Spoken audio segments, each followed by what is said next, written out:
Do you enjoy repeating the same mistakes over and over again? Well, neither do we. In today's episode, Brooke and I are going to be discussing our top 3 lessons that we learned in 2023.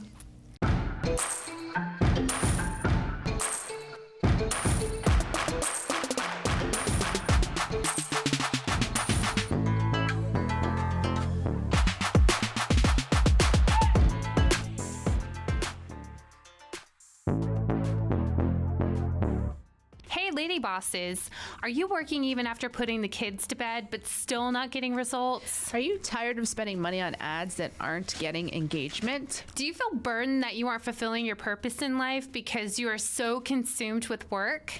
I'm your host, Brooke Bolts. I'm an attorney and founder of Bolts Legal. I started my business and in 1 year was bringing in 7 figures and am now bringing in multi-7 figures. And I'm your co-host, Rachel Bolts, owner of Bolts Media. I've helped many businesses build their online presence and increase their revenue through digital marketing. Want to hear how we did it? We are here to help you achieve your goals personally, professionally, and spiritually. So kick off your high heels, sit back, and let's ignite that passion. We're Miss Biz, where we're putting the miss in biz. Let's get biz done.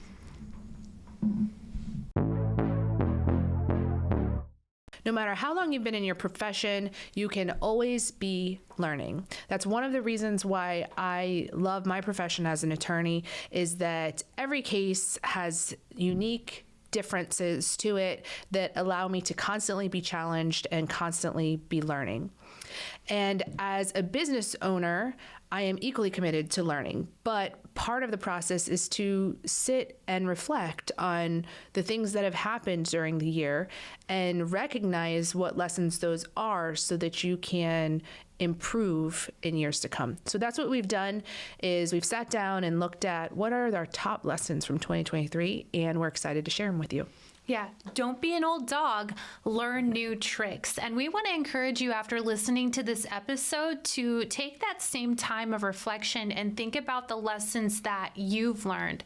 Sometimes as business owners, we get so caught up in the hustle and bustle of life that we don't necessarily take the appropriate time to have that overview where we're thinking about the things that we've been through and the different experiences that we've had, and how we can best maneuver that moving forward. So take that time to really ponder on what you've learned and how you can implement new strategies to improve upon yourself and become the best version of yourself, whether that's personally, professionally, or spiritually. So, Brooke, what was one of the top lessons that you learned in 2023? So for me, and I've shared this in the past, that my business has kind of been in a transition period over the last year or so. The laws have changed in Florida. It's made my primary practice area be much less profitable than it was in years past. And so that's resulted in my income, my revenue, being a lot less than it was a couple of years ago. And so my instinct is to be dissatisfied with that. I want to be hustling harder and trying more and putting in more hours and just working harder and harder to get back to where I was and even to surpass that. So it has kind of been a year of personal development for me, because I had a revelation, which I feel was from the Lord, that one day just this question dropped in my spirit that was like, what do you not have that you did have a couple years ago? And when I really pondered that, the only thing that I could look to that was different is that I'm not putting as much money into investments. Aside from that, my standard of living hasn't changed. My house is the same, my cars are the same, my bills are the same. I'm still able to afford to go on vacation. I still have more than enough money to have the same standard of living I always had. So the question was like, well, why then are you just so driven to just make more money? You have everything you need and beyond. And And then in contrast, what I do have now that I didn't have a couple years ago is a higher quality of life in the sense that I have more of my time back. A couple years ago, there's no way, for example, I could have started this podcast. Just the time that it takes for us to record each week and come up with the content, I just never could have committed to that with the caseload that I was carrying. So my quality of life and the availability I have to do things like community events that we've put on this year, or marketing activities and things that I participated in this year. I wouldn't have had that time. I didn't have the time a couple years ago, and I wasn't doing those things. So my lesson was sometimes less is more, and to appreciate where I am right now and listen and receive from the Lord what is my purpose in the place that I am now. This is where I'm supposed to be, and I can use it to the best of my ability to be effective with where I am and where He's put me at this place, and just not to be so consumed with financial success or growth mindset. I think that's an excellent outlook that you provided, because I can empathize with that, because being a total type A personality go-getter, you're just naturally designed to, okay, I achieved this. Now what's the next step? What's the next step? And always be on this upward incline. But sometimes the upward incline doesn't always have to be financial. Success isn't just a matter of achieving goals and your accomplishments. Success is about the impact and the value that you can make. And having that time to be able to invest in yourself, build meaningful relationships in the community, spend that time with your family, that is truly, truly priceless. I've heard people say that, I can always earn money, but I can never get my time back. So, having that mindset where, it's okay, I still have everything that I need, and now here are all the other benefits. And just really trusting that that's God's will for you, at least right now in this time period. It's just truly inspiring. You summarized it perfectly. You said it better than I did, but that is exactly how I feel. That's the lesson I've learned. So, Rachel, what is one of your top 3 lessons you've learned this year? So, in regards to business, it's been a very good year for Bolts Media. But with that good year, there's been a couple of different life lessons that I've learned. And one of the ones was to never start a project without a contract being signed. Now, this is if you are wanting to get paid. Because a lot of times when my friends come to me, I don't have them sign a contract, right? Because they're not a client, they're my friend, right? But when it's a really big service, such as like a website design or something that, I have to pay my team. It's not like I'm just doing the work myself. I have to pay my team. And sometimes it's a lot of money that I have to pay them. I have to have something in writing that says that they're going to agree to pay me. And typically with friends, or people that I was very familiar with, I wouldn't have them sign that contract just because they're my friends, and I didn't want to make them feel like a client, even though they had told me, yes, I'll pay for you. So two times this year, I had this happen where, I had spent a bunch of hours, consultations, revisions, paying my team for big projects. And, both of them decided, well, I don't want to invest in that right now. I've got other bills that I've got to pay. So it wasn't necessarily about like they were happy with it, but they were like, I just can't afford it right now. Meanwhile, I still have to pay my team for all of the work that they've done, regardless of whether they decide to go through with the payment. So that was a big, very expensive lesson that I learned this year. Now, if you're doing something for your friend and it's, something that you're willing to donate, then that's completely different, because it really doesn't matter if they pay you, because you weren't intending on getting paid at all. But if it's, you have a verbal agreement with a friend, they're like, yes, I'm okay with your fees, and make sure that they sign something in paper just saying that they're going to pay you, to avoid any of those pitfalls. And that's a great advice too, because at the time they're signing the contract, they will do that reflection on, is this something I really want to do right now? And if without that, they just kind of maybe have the mindset of, well, we'll just see how it goes, right, just see how it turns out. And then they feel like it was open-ended and they can not move forward with it, maybe not realizing how much time and money you've already invested into it. So sorry, that was a hard lesson. It's okay. It was a lesson, and it was a good thing that I had learned it when I did, and it wasn't necessarily like a super, big project that, was tens of thousands of dollars. So that is the way that I'm looking at it, and you best believe that won't ever happen again.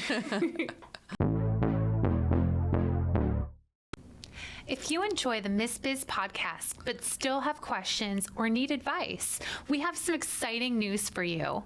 Join us for Miss Biz Connects. Miss Biz Connects is a weekly 1-hour Zoom call on Fridays at 10 a.m. Eastern Standard Time. This is 1 hour each week dedicated to you. We want to meet you and put our brains together to help you grow personally, professionally, and spiritually. To access the meeting link, visit us on our social media pages at Miss Biz Podcast, or send us an email to missbizpod@gmail.com. Join us this Friday and let's grow the Miss Biz Nation. So, Brooke, what's the second top lesson that you learned this year? So the second lesson I learned is quality over quantity of relationships. Now, I'll say the caveat that my business is relationship based, but when I've been thinking about this, some businesses, like let's say a product, for example, if you're selling a face lotion, you may not be so relationship based. You may just be numbers based. I need to get this product in front of X people because I know that a certain percentage are going to buy the product. So I need to be just constantly meeting new people to get this product in front of a higher number. And that was kind of the mindset I had going into the year, was I need to just be meeting as many people as I can, just anywhere and everywhere, meeting a high quantity of people. And over the course of the year, and I think I got that from looking at other businesses that were more like the product type business. I would see that they were just, getting through the people one after the other. Just, they wanted to be in front of big groups. They wanted, because just the more people you could get in front of at once, the better. And so that was some of the motivation from doing some of my bigger networking events with doctors and stuff, was just getting in front of bigger audiences and meeting as many people as I could. There's still huge value in being in front of audiences. I'm not taking away from that. But the lesson I learned is that, and this came from a conference, someone asked, where do your best cases come from? Where do your best clients come from? And everyone said it's word of mouth referrals from people who know you and trust you. And so you don't necessarily build that trust when you're just going through quantities of people. You can't create that level of relationship when you're just going from person to person. And I found that it was so hard because as I was meeting this higher quantity of people, I was thinking, well, I want to get to know them better. And so let's schedule a coffee or let's schedule a lunch, but there's not enough hours in the day.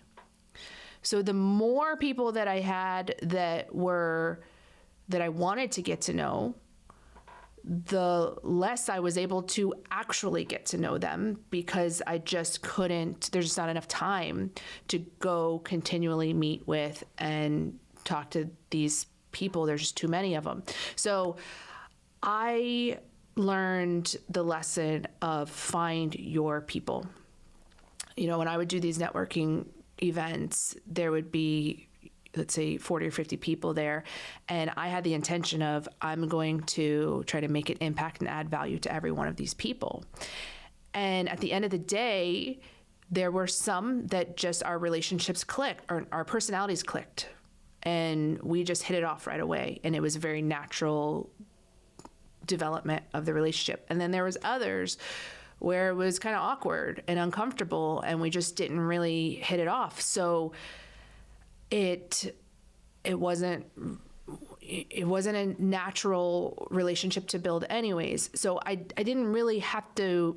Now, maybe you do have to be in front of a certain number of people to find the ones that you do click with, but I just don't feel like for 2024 that I have to be so focused on constantly finding new people that I can invest in the relationships that I've already started but haven't been able to really build, because I've been so focused on constantly always meeting new people. So for 2024, for example, I made a list of people that I really enjoy, and I want to foster those relationships.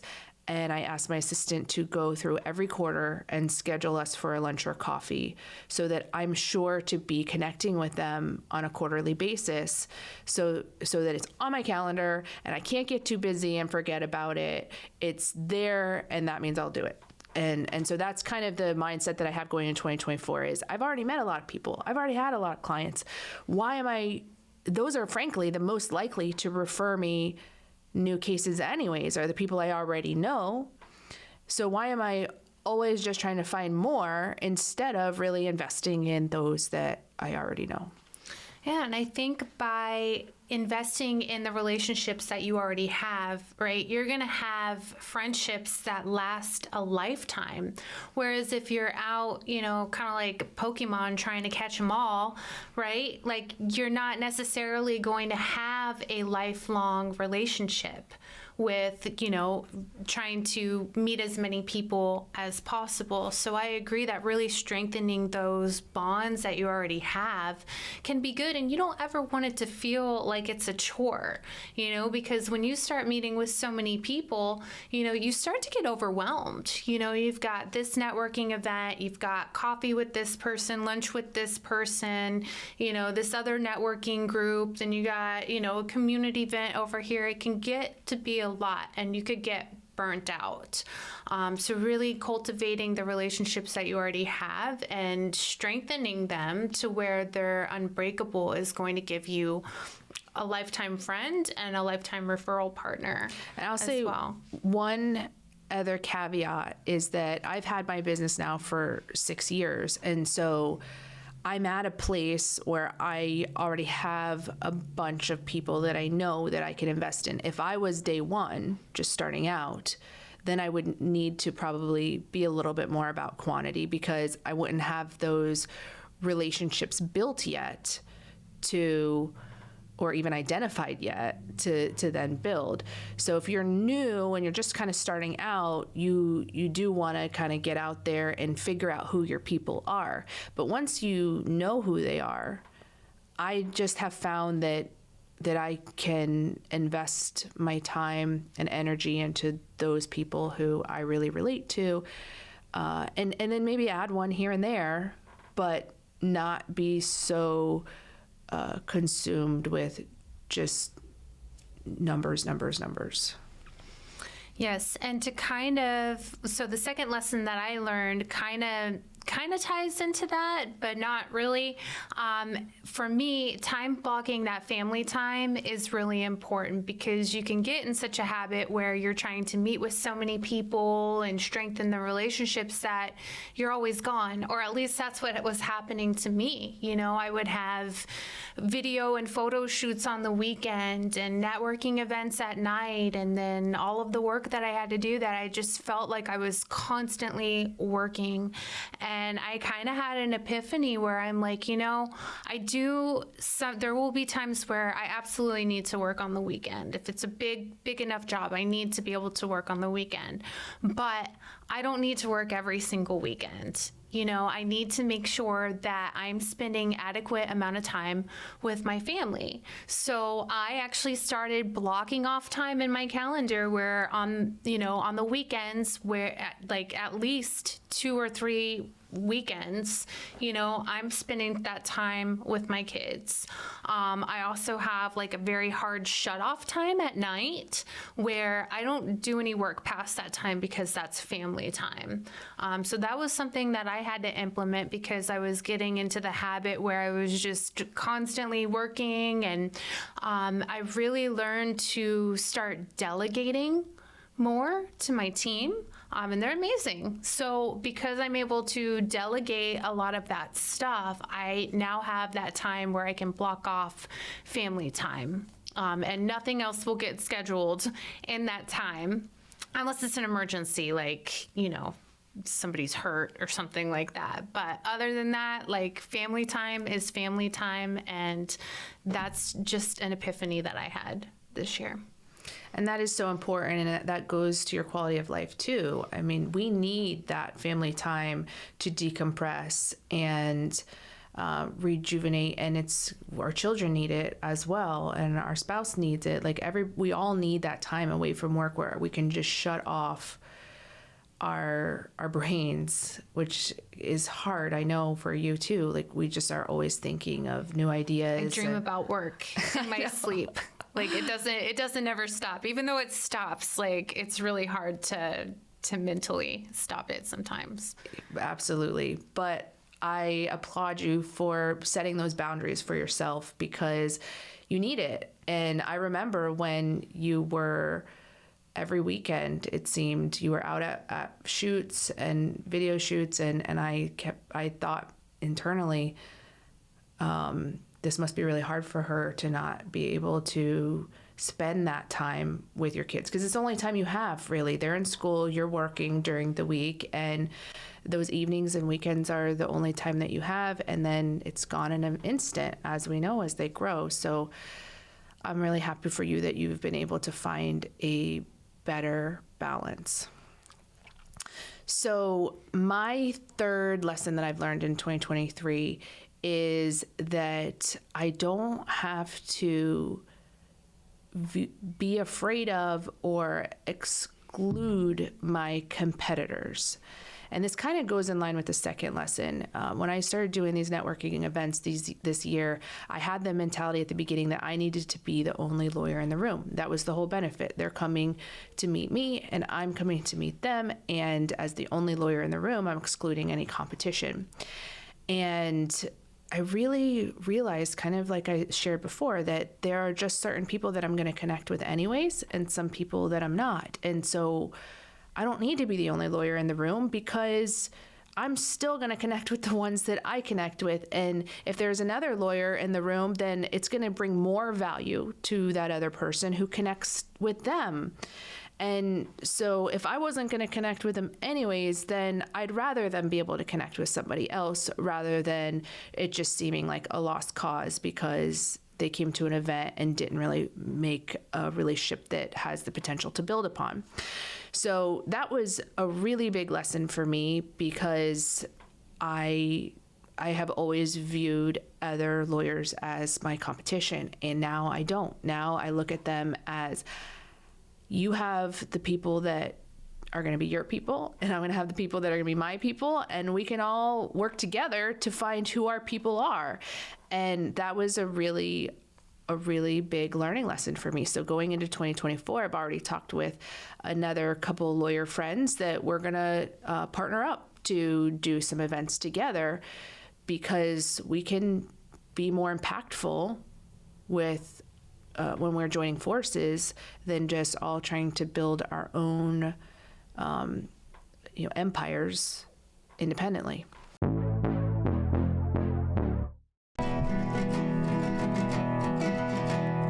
Skincare for aging and little black dresses, obedient children who clean up the messes, high heels and purses and chocolate galore. Louis Vuitton is our favorite store. When it comes to makeup, there are approximately 800 bajillion different types of powder that you can wear for your face. And over the course of many years, I've tried a lot of them. However, out of all of the ones that I've bought and tried out, this brand is my favorite.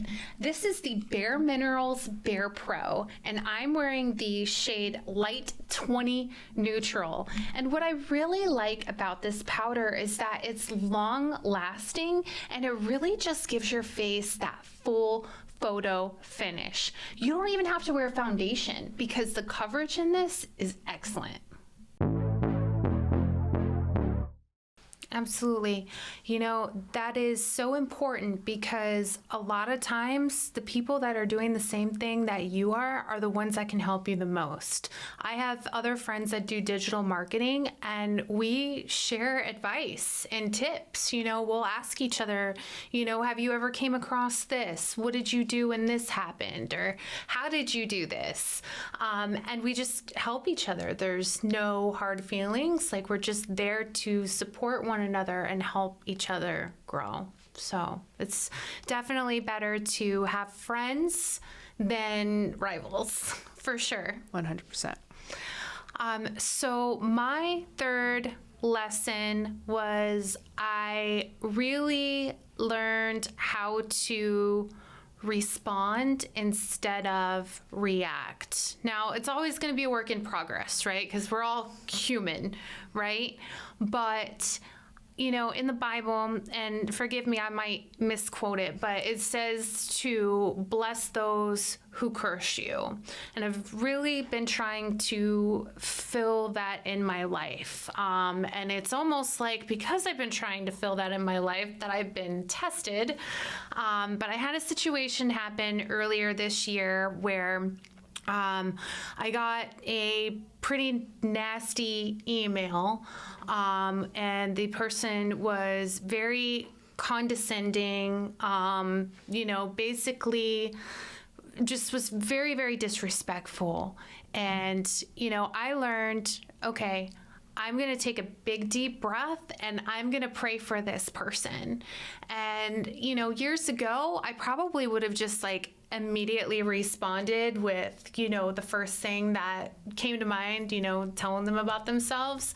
But this time I did it different, and I didn't respond for I don't know, I got the email at night. I didn't respond till the next morning, and I had prayed about it. I had thought about it. And then I was able to respond with directness and grace, because during that time of reflection, I was able to realize that I'm probably not the reason why this person is responding this way. I didn't do anything to hurt this person. This person just simply saw something and then came to attack me. And then I realized, reflecting on things that this individual had told me previously, this person has had a hard life, has been through trauma, and something I said or did might have triggered that. So I had to learn to acknowledge their feelings. I also had to stand up for myself. I essentially said, well, I believe that you could have said the same thing a different way, in a lot more kinder way. However, I do understand, where you are coming from. And while I might not necessarily agree with what you are saying, I will work better to communicate with you better in the future. And let's have a conversation where we can discuss this in full. So, you have to set a boundary that shows that you're not going to allow somebody to, disrespect you, but you also have to make sure that you're showing them respect, you're showing them love and grace in your response. So it's a work in progress, but that's what I'm trying to incorporate more. I can definitely relate to that, and I have a lot of room for improvement in this area. But one thing that I've implemented this year, because I am one who is quick to get an email and get fired up about it and write back right away, and then later think, ugh, I probably did more damage than good in what I said. So I will type it out, and then I will wait. And I usually end up deleting and rewriting it multiple times before it gets to the point that it's able to be sent without just making the matter worse. In my field, we are at odds all the time. We have opposing attorneys who are trying to tear down whatever we're trying to build. So it's adversarial, and it's very easy to get fired up over things. And, people are it's a high stress environment. So it's over the years, I've had plenty of times that I have said and written things that I wished I didn't later, out of immediate response and frustration or anger. We're all about that case, no trouble. All about that case, no trouble. All about that case, no trouble. All about that case. At Bolts Legal, we are all about your case. Text or call to schedule a free consultation for all your legal needs. boltslegal.com.